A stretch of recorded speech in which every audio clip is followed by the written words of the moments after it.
नमस्कार दोस्तों, राधे राधे, जय श्री कृष्णा। दोस्तों स्वागत है आपका फिर से इस चैनल पर। दोस्तों सच्ची श्रद्धा से कमेंट में जय श्री राधे कृष्णा जरूर लिखें। दोस्तों वर्तमान समय में हम जिस युग में जी रहे हैं उसे कलयुग कहा गया है। चारों युगों में कलयुग को श्रापित युग कहा गया है। धर्मशास्त्र में भी इस बात का वर्णन है कि जब कलयुग अपने चरम पर पहुंचेगा तब इस धरती से धर्म का नाश हो जाएगा और उस समय भगवान विष्णु कल्कि के रूप में इस धरती पर अवतरित होकर कलयुग का अंत करेंगे और पुनः धर्मयुग की स्थापना करेंगे। पर क्या दोस्तों आप सभी को पता है कि भगवान श्री कृष्ण ने महाभारत काल में बता दिया था कि आने वाला समय यानी कि कलयुग कैसा होगा। इतना ही नहीं, भगवान श्री कृष्ण ने कलयुग के 5 कड़वे सत्य भी बताए थे जो आज देखने को मिल रहे हैं। वह कौन से हैं 5 कड़वे सत्य? दोस्तों यदि आप भी जानना चाहते हैं तो इस वीडियो के एंड तक बने रहेगा और अगर अब तक इस चैनल को सब्सक्राइब नहीं किया है तो चैनल को सब्सक्राइब करके बेल आइकन को प्रेस कर लीजिए। तो चलिए बिना टाइम वेस्ट किए शुरू करते हैं। दोस्तों महाभारत काल में जब पांडव युद्ध क्रीड़ा में अपना सब कुछ गवा देते हैं तब उन्हें वनवास जाना पड़ता है। वनवास जाने से पहले भगवान श्री कृष्ण से मिलते हैं और कहते हैं, हे भगवान, युद्ध क्रीड़ा में सब कुछ गवा देने के बाद हम 5 भाई द्रौपदी के साथ वनवास जा रहे हैं। लेकिन जाने से पहले हम यह जानना चाहते हैं कि आने वाला युग कलयुग कैसा होगा। उस समय के मनुष्य कैसे होंगे, लोगों के विचार कैसे होंगे और मोक्ष की प्राप्ति कैसे होगी। पांडवों के मुख से यह सारी बातें सुनकर भगवान श्री कृष्ण थोड़ी देर सोच विचार करते हैं और फिर पांडवों से कहते हैं, पहले आप सभी वन जाइए और वन में जो भी आपको जो कुछ भी दिखे वह आकर मुझे बताइए, तब मैं आप सभी को इन प्रश्नों का जवाब दूंगा। अब भगवान श्री कृष्ण के कहे अनुसार 5 भाई वन में चले गए और वन में जो कुछ भी उन्हें दिखाई दिया उसे देखकर वह हैरान हो गए। उन्हें अपनी आंखों पर विश्वास नहीं हो रहा था। कुछ समय बिताने के बाद वह सभी भगवान श्री कृष्ण के पास लौटते हैं, लेकिन इस बार पांडवों के मस्तक पर सिकंदा और वे किसी उलझन में पड़े नजर आ रहे थे। जब भगवान श्री कृष्ण ने उनकी ऐसी दशा देखी तो उनसे रहा नहीं गया और भगवान श्री कृष्ण ने कहा, आप सभी किस सोच विचार में मग्न है, हमें बताएं, अगर संभव होगा तो हम उसका समाधान अवश्य करेंगे। भगवान श्री कृष्ण के मुख से यह बात सुनकर पांडुपुत्र युधिष्ठिर ने हाथ जोड़कर उनसे कहा कि है माधव, हमारी शंका उन दृश्यों को लेकर है जो हमने वन में देखा। उनकी कल्पना हमने कभी सपने में भी नहीं की थी। तभी भगवान श्री कृष्ण कहते हैं कि आप सभी एक एक करके मुझे विस्तार से बताइए कि आपने वन में क्या देखा।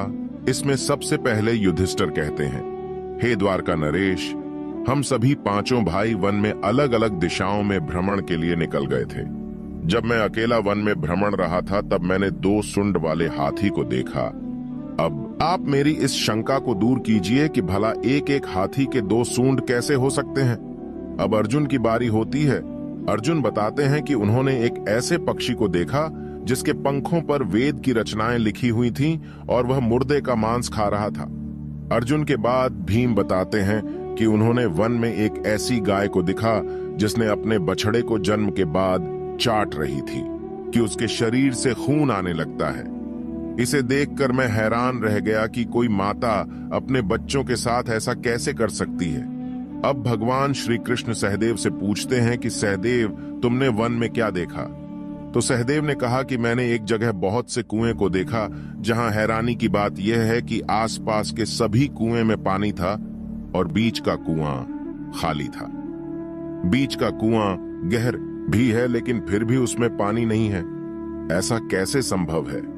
अब नकुल आगे बताते हैं कि वे जब वन में भ्रमण कर रहे थे तब उसने एक बड़ी चट्टान पर्वत से लुढ़कते हुए देखा। वह चट्टान कितनी ही बड़े वृक्षों और सिलावों से टकराती है, लेकिन उसे कोई रोक नहीं पाता और अंत में एक छोटे से वृक्ष के स्पर्श से वह चट्टान रुक जाती है। अभी युधिष्ठिर भगवान श्री से कहते हैं कि है वासुदेव, हम भाइयों ने जो भी मन में देखा उसका सारा विस्तार आपसे बता दिया। अब आप हमारी सारी शंकाओं को दूर करते हुए हमें विस्तार से बताइए। तब भगवान श्री कृष्ण ने युधिष्ठिर से कहते हैं कि धर्मराज, जैसा कि आपने बताया कि आप 2 सूंड वाले हाथी को देखकर हैरान में पड़ गए हैं, लेकिन इसमें हैरानी की बात नहीं है, क्योंकि कलयुग में ऐसे व्यक्ति ही राज करेंगे जो बोलेंगे कुछ और, करेंगे कुछ और, उनके मन में कुछ और, कर्म में कुछ और होगा।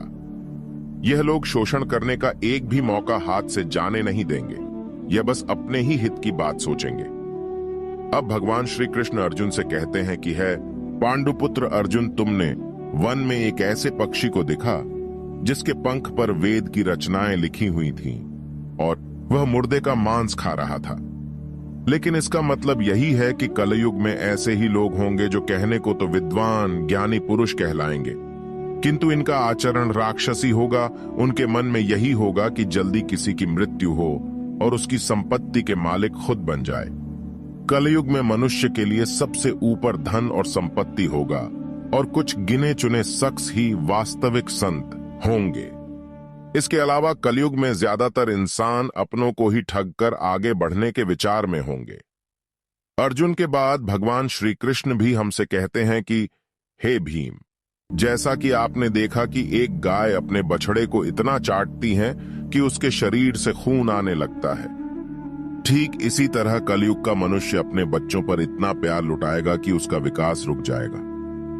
एक माता की ममता अपनी औलाद की मोह माया और संसार में इस तरह बांध के रख देगी कि उसके बच्चे का जीवन नष्ट हो जाएगा। अगर किसी का बेटा घर द्वार छोड़कर साधु बन जाएगा तो उसके दर्शन को हजारों व्यक्ति जाएंगे, किंतु अपना बेटा साधु बनेगा तो वह रोएंगे, विलाप करेंगे कि मेरा बेटा गलत रास्ते पर चला गया। दोस्तों, यहाँ भगवान श्री कृष्ण जीवन की वास्तविकता को बताते हैं कि इंसान को यह समझना होगा कि तुम्हारे पुत्र तुम्हारे नहीं, अपनी पत्नियों की अमानत है, और पुत्रियां अपने पतियों, और तुम्हारा यह शरीर मृत्यु की और आत्मा परमात्मा की अमानत है। भीम की जिज्ञासा को शांत करने के बाद भगवान श्री कृष्ण सहदेव को कहते हैं कि सहदेव, जैसा कि तुमने वन में देखा कि एक साथ कई कुएं हैं थे, लेकिन सिर्फ बीच का कुआं खाली था। इसका मतलब यह है कि कलयुग में धनी व्यक्ति अपनी मन की खुशी के लिए विवाह उत्सवों में धन खर्च करेंगे, लेकिन अपने आस पड़ोस किसी गरीब को देखकर उसकी मदद नहीं करेंगे, फिर चाहे वह गरीब उनका सगा ही क्यों ना हो।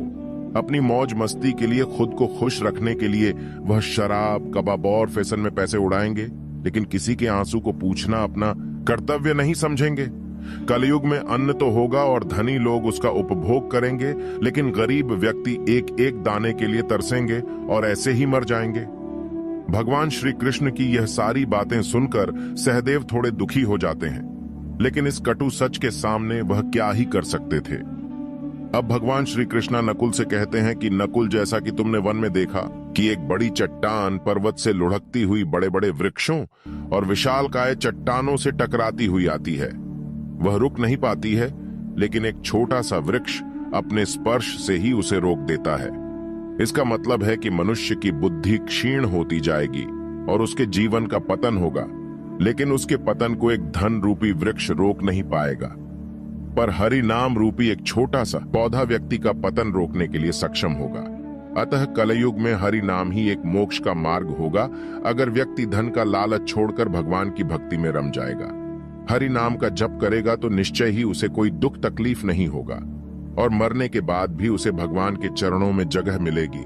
दोस्तों, अगर आप गौर करेंगे तो पाएंगे कि भगवान श्री कृष्ण द्वारा बताई गई ये 5 कड़वे सत्य इस कलयुग में नजर होते आ रहे हैं। ऐसे में अगर आप भी अपने जीवन की सारी तकलीफ को दूर करना चाहते हैं तो आज से ही हरि नाम का जप करना शुरू कर दें। तो दोस्तों, इस वीडियो में फिलहाल इतना ही। उम्मीद है आपको आज की वीडियो पसंद आई होगी। अगर हाँ तो वीडियो को लाइक करें और इस तरह की और भी जानकारी के वीडियो देखने के लिए चैनल को सब्सक्राइब कर ले। धन्यवाद।